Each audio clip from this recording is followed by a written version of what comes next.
सभी को जय जिनेन्द्र।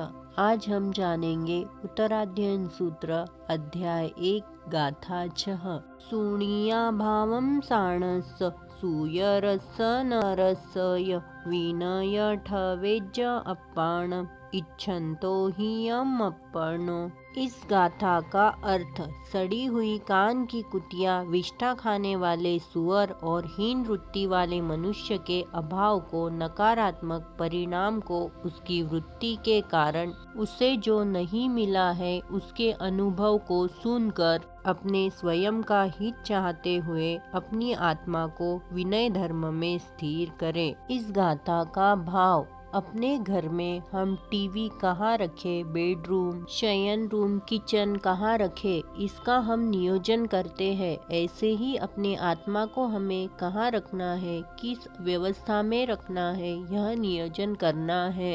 इस गाथा में विनय करना यह नहीं कहा है, विनय की व्यवस्था में स्थापित होना है। जैसे परमात्मा ने फरमाया, जिस विषय में हम अज्ञानी हैं उस विषय में श्रद्धेय की ओर से जो ज्ञान मिला है, पूछने पर जो संकेत निर्देश मिला है, जो भी अनुकूल या प्रतिकूल जवाब मिला हो उसका मैं पालन करूँगा। इस विनय की व्यवस्था में स्वयं को ढालना है। यह अपने जीने का तंत्र मर्यादा बनानी है। जैसे अयोध्या में एक व्यवस्था थी कोप भवन की। जो भी क्रोध में है, असंतुष्ट है, असहमत में है, तो वह कोप भवन में जाकर बैठ जाता था। जैसे कई बैठ गई थी, ऐसे ही अपने मन की एक व्यवस्था बनानी है। जब भी देव गुरु धर्म के, माँ बाप के खिलाफ में, विरुद्ध में जाने का, बगावत करने का भाव हो जाए, तब स्वयं को विनय की व्यवस्था में ढाल देना। विरोध करने का मन हो जाए तो अनुरोध की व्यवस्था में ढल जाना। विनय का स्ट्रक्चर, तंत्र अनुपालन करने के साथ ही उसके परिणाम स्वरूप चेतना को और भी मिल जाती है और हितकारी पोषण भी मिल जाता है। शरीर को जगह और भोजन मिल जाता है, लेकिन आत्मा को ठोर और पोषक आहार की खोज होती है। हित यानी चाहत नहीं, चाहत यह कामना है और कामना में खतरा होता है। जैसे डायबिटीज वाला पेशेंट शक्कर खाना चाहता है, लेकिन वह उसके लिए सही नहीं है। हित यानी जो योग्य है, जिसमें भला होगा। अपने स्वयं के हित को चाहने वाला स्वयं को विनय की व्यवस्था में स्थापित करे तो हित पूर्ण होता है। जीवन के लिए इस गाथा से हमें क्या सीख मिलती है? सीख नंबर 1, माँ बाप, सास ससुर इनके खिलाफ मन में विरोध जन्मने लग जाए, फिर भी बेमन ही सही उनकी आज्ञा और निर्देश का पालन करो। सीख नंबर 2, जिस तरह दुर्योधन वरिष्ठ जनों के अंतर के भाव को सुन नहीं पाया, सत्कार्य के बजाय दुष्ट कर्मों में प्रवृत्ति करता रहा, जिसका परिणाम बल होते हुए भी जीवन की लड़ाई हार गया। ऐसे व्यक्तियों के जीवन के नुकसान को देखकर विवेकशील व्यक्ति अपने दिमाग की संरचना को विनय के सूत्र में स्थापित करे। बच्चों के लिए इस गाथा से हमें क्या सीख मिलती है? सीख नंबर 1, जो बोलते हैं उससे दोगुना सुनने की आदत डालें।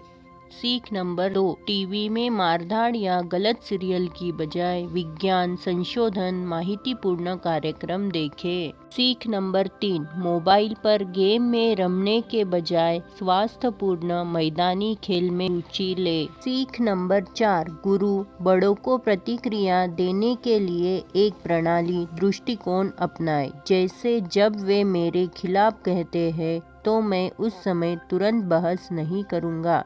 जब मुझे समझ में नहीं आता है तो मैं सिर्फ जो गुरु बुजुर्ग कहते हैं उस पर विश्वास करूँगा।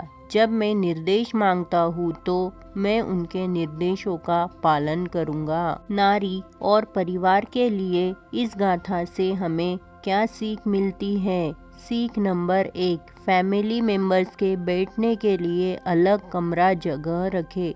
जब भी वे खुश न हो, संतुष्ट न हो, गुस्सा करे, कुछ समस्या का सामना करे, तब उस जगह पर रहे, ताकि परिवार में वरिष्ठ लोग उनकी चिंताओं को सही तरीके से संबोधित कर सके। सीख नंबर 2, परिवार के लिए नियम निर्धारित करें कि असूचित रूप से परिवार के सदस्य संयमित रहे, जैसे बाहर जाने से पहले अपनी अनुमति के लिए बड़ों से पूछे।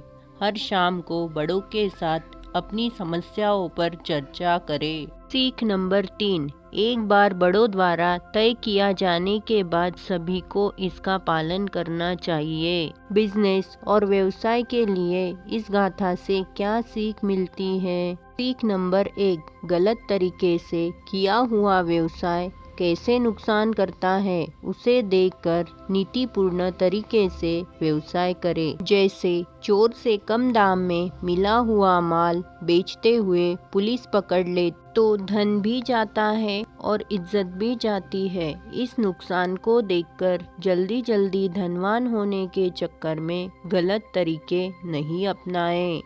वीडियो सुनने के लिए धन्यवाद। लाइक और सब्सक्राइब ज़रूर करें। ऐसी रोज एक गाथा जैन फिलोसॉफी चैनल पर आएगी।